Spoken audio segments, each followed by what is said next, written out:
కృష్ణ భగవాన్ గారు మీరు చెన్నై వెళ్ళారు. చెన్నై వెళ్ళక ముందు కూడా మీరు అప్పటికే సెటిల్డ్ కదా? ఓకేనండి. ఓకే కదా? హ్మ్.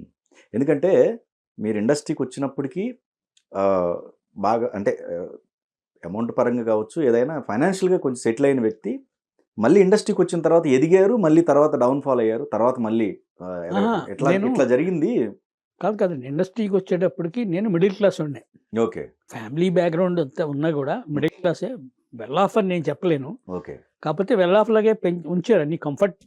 ఏ రకంగా ఎవరి దగ్గరికి వెళ్ళి చేయి జాపే పరిస్థితి లేకుండా ఉండేది. కంఫర్ట్గానే ఉండేవాళ్ళం. ఫాదర్ కానీ, మదర్ కానీ, మా మామయ్య, మా ఫ్యామిలీ బ్యాక్గ్రౌండ్ అందరూ బాగానే సపోర్ట్ చేశారు. మరీ పెళ్ళి అయినప్పుడు ఎందుకంటే ఆల్మోస్ట్ నాకు 18 కంప్లీట్ అయ్యింది. మా ఆవిడకి 14 కంప్లీట్ అయ్యి 15 మ్యారేజ్ అయిపోయిందన్నమాట. అంత చిన్న వయసులో పెళ్ళిళ్ళు అయిపోయింది నాకు. ఓకే. అప్పుడు ఏం తెలుస్తుంది పెళ్ళి అంటే మనకి?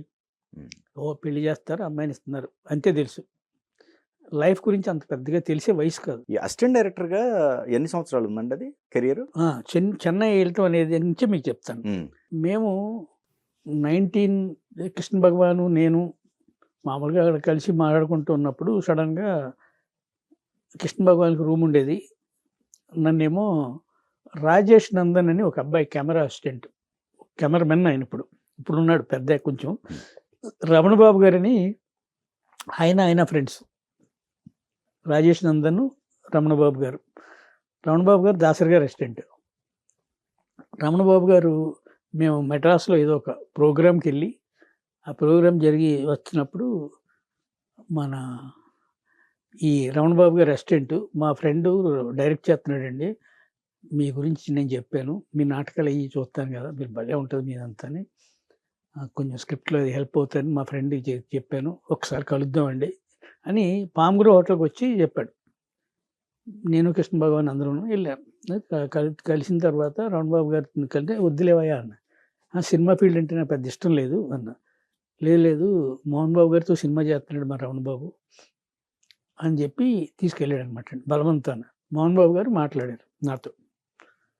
మాట్లాడి, నువ్వు రామతారకం గారు మేనల్డ్ కదా, నేను ఆ సినిమా నుంచి వచ్చానయ్యా, మా రాజబాబు గారి ఫాదర్ గురించి ఆయన చెప్తూ, ఆయన నువ్వు రా, ఎందుకు మీ ఇంట్లో సపోర్ట్ చేస్తాను, నేను చెప్తాను అది ఇదని. ఆయన సినిమాకి అప్రెంటిస్గా వెళ్తానన్నప్పుడు మా ఫాదర్కి ఇష్టం లేదు సినిమా ఫీల్డ్, వెళ్ళొద్దు అంటే మా మామయ్య రాజబాబు వాళ్ళ ఫాదరు లేదు అని ఎంకరేజ్ చేశాడు. ఆయన కూడా సపోర్ట్ చేశాడు. సపోర్ట్ చేసిన తర్వాత మా ఫాదర్ అప్పుడు కండిషన్ ఏంటంటే, నువ్వు వెళ్ళి సినిమా ఫీల్డ్కి, నేను సినిమా ఫీల్డ్ అంటే నాకు ఇష్టం లేదు, భార్య పిల్లల్ని ఇక్కడ వదిలి వెళ్ళకూడదు అంటే, 2 పిల్లలతోటి నాకు ఫ్యామిలీ పెట్టాను అక్కడికి వెళ్ళి. ఓకే. నేను అప్పటికి నాటకాల్లో నాకు పరిచయం ఉన్న నా బెస్ట్ ఫ్రెండ్, చాలా మంచి వ్యక్తి, ఈవి సత్యనారాయణ గారు. మేము ఇద్దరం కలిసి మాట్లాడుకుంటూ ఉండేవాళ్ళం.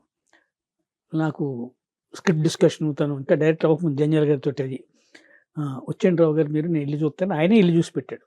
సత్యనారాయణ గారు ఇల్లు చూసి పెట్టాడు ట్రస్ట్పురంలో, ఆయన ఇంటి పక్కన. ఓకే. అలాగా ఇండస్ట్రీకి వెళ్ళానమాట అండి.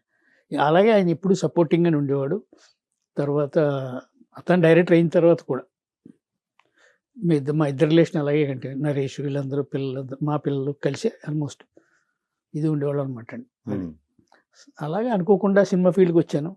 వచ్చిన తర్వాత బేసిక్గా సినిమా ఫీల్డ్లో నాకు చాలా, నేను చదువుకున్న లిటరేచర్, నేను వేసిన నాటకాలు, నేను చూసిన సినిమాలు, నాకు ఇష్టమైన డైరెక్టర్లు, అది వేరు, నేను చేస్తుంది వేరు అనే ఫీలింగ్ ఉండేది. దాని తాలూకు ఇంపాక్ట్ నా కెరీర్ మీద కూడా ఉంది. ఎందుకంటే ఇష్టంతో చేసే పని ఎప్పుడు సక్సెస్ అవుద్ది. మనం హాఫ్ హార్టెడ్గా చేస్తుంటే అది అదే కరెక్ట్గా చేస్తుంది నాకు నచ్చదు. ఇప్పుడు ఊహించుకుంటే సాంగ్ వచ్చేసేది నాకు ఎప్పుడు నచ్చేది కాదు. ఓకే. ఇమాజినేషన్లోకి వెళ్ళి సాంగ్ వేసాం అవన్నీ. ఓకే. కానీ అది నమ్మి చేస్తే ఎలా ఉంటుంది? దానికి ఉదాహరణ సత్యనారాయణ గారు, ఈవి సత్యనారాయణ గారు. రే ఇమాజినేషన్కి వెళ్ళి సాంగ్ వేసుకొని చెప్పి మరీ పెట్టేసేవాడు ఆయన. అందుకే సక్సెస్ అయ్యేది. ఎందుకంటే బిలీవ్ చేయటం అన్న దాని మీద ఉంటుంది. నాకు అదే అనేవాడు ఆయనతో, మీరు చాలా కరెక్ట్ అండి, కమర్షియల్ సినిమాకి మీరే కరెక్ట్. నాకేమో నేను చూసిన నాటకాలు, నేను చదివిన లిటరేచర్లో శ్రీపాద సుబ్రహ్మణ్య శాస్త్రి గారిని వీళ్ళందరినీ చదువుకుంటే, ఇక్కడికి ఈ సినిమాకి వచ్చేసరికి నాకేముంటుంది, నాది తప్పు ఉంది అని అనేవాడిని అనటండి. నేను సత్యనారాయణ గారు ఏంటంటే పర్ఫెక్ట్గా చేసేవాడు. నన్ను ఎంత ఎంత ఇష్టం అంటే ఆయనకి జంజాల్ గారి దగ్గరికి ఓ రోజు తీసుకెళ్ళి నన్ను ఆయన కోడైరెక్టర్గా ఉన్నప్పుడు అసోసియేట్గా కోడైరెక్టర్గా భక్తుల రంగేష్ వీళ్ళందరూ కలిసి చేసేటప్పుడు ఓ రోజు జంజాల్ గారి దగ్గర తీసుకెళ్ళి మన స్క్రిప్ట్ ఈయనతో చేయించుకుందామండి, భలే చేస్తాడు రావు గారు అది ఇది అంటే అప్పుడు నేను జంజాల్ గారికి చెప్పాను, నేను నా చిన్నప్పుడే కలిశాను సార్ మిమ్మల్ని అన్నా. ఎలాగా అన్నారు, మీరు మా ఇంటికి వచ్చారండి, మా మామయ్య రామ్ తారకం గారు, హనుమాన్ ప్రసాద్ గారు అంతా కలిసి మా ఇంటికి వచ్చారు, పండక్కి మిఠాయిలు చేస్తున్నారు మా ఇంట్లో అందరూ, మా అమ్మమ్మ వాళ్ళందరూ పల్లెటూరులో వేళంగి పక్కన, అందరికీ కాకినాడ అందరికీ పంపించేవారు ఈ అరిసెలు మిఠాయిలు, మొత్తం జనం ఉండేవారు అనమాట అండి. అప్పుడు హనుమాన్ ప్రసాద్ గారు, మా మామయ్య రామ్ తారకం గారు, తర్వాత జంజాల్ గారు ముగ్గురు మా ఇంటికి వచ్చారు. వచ్చినప్పుడు హనుమాన్ ప్రసాద్ గారు ఆయన్ని కూర్చోబెట్టి, మా అందరూ వినండి ఒకసారి మన సినిమా టాక్ జడ్జిమెంట్ కథ చెప్తాం ఇప్పుడు మీకు, మా డైరెక్టర్ గారు చెప్పిస్తాడు అని హనుమాన్ ప్రసాద్ గారితో మా మామయ్య చెప్తే, శాస్త్రి చెప్పరా కథ అన్నాడు. ఆ శాస్త్రి ఎవరంటే జంజాల్ గారు. ఓకే ఓకే నాకు అదే శాస్త్రి అనే పేరుతో మిమ్మల్ని చెప్పమన్నారు సార్, నేను కుర్రోడినప్పుడు అంటే జంజాల్ గారు తెగ ఎంజాయ్ చేశారు, నాకు బాగుండేవారు నాతో. ఓకే నేను ఇప్పుడు సినిమా ఫీల్డ్కి వచ్చాను కానీ అప్పుడు ఇదండి అంటే ఆయన కథ చెప్పారు. అదే కథ నన్ను అడిగాడు మా మామయ్య, సినిమా వాళ్ళకి ఎంత సెంటిమెంట్ ఉంటుంది అనేది అప్పుడే చూసా. హనుమాన్ ప్రసాద్ గారు బాగా గుర్తుపెట్టుకునేవాడు, నన్ను బాగా మాట్లాడేవాడు ఇప్పుడు కూడా ఉన్నప్పుడు అప్పుడిప్పుడు. ఓకే మా మామయ్య అడిగితే ఎలా ఉంది కథ అని ఆడవాళ్ళని అందరిని అడుగుతుంటే అభిప్రాయాలు అడిగేవారు. అప్పుడు కూడా కథ అలా చెప్పి అడిగితే నేను కుర్రండి, అసలు చాలా చిన్న కుర్రండి, పెద్ద తెలీదు, నా 8th అలా చదువుతున్నట్టున్నాను. బాగాలేదు ఫ్లాప్ అయిపోద్ది అన్న. మా మామయ్య సెంటిమెంట్ తోటి చేయబట్టుకుని లోపల తీసుకెళ్ళి గదిలో తీసుకెళ్ళి పాట్ పని కొట్టి ఇటు వద్దని చెప్పట్టు ఆ సెంటిమెంట్ సినిమా వాళ్ళకి. కరెక్ట్ అంతే కదా, అంతే కదా పాపం, నాకు తెలియదు. అవును. అప్పుడు జంజాల్ గారు ఇంకా ఇది గుర్తు చేశాను, పక్క నవ్వారు జంజాల్ గారు. అలా జరిగింది సార్, అప్పుడు మీరు దేవుడు చేసిన బొమ్మలు పెద్ద హిట్ కాలేదు కానీ సినిమా మంచి సినిమా మీరు చేసింది చెప్పిన కదా. ఆయన ఫస్ట్ సినిమా ఆయన ఇచ్చిన కదా, హనుమాన్ ప్రసాద్ గారు డైరెక్టర్,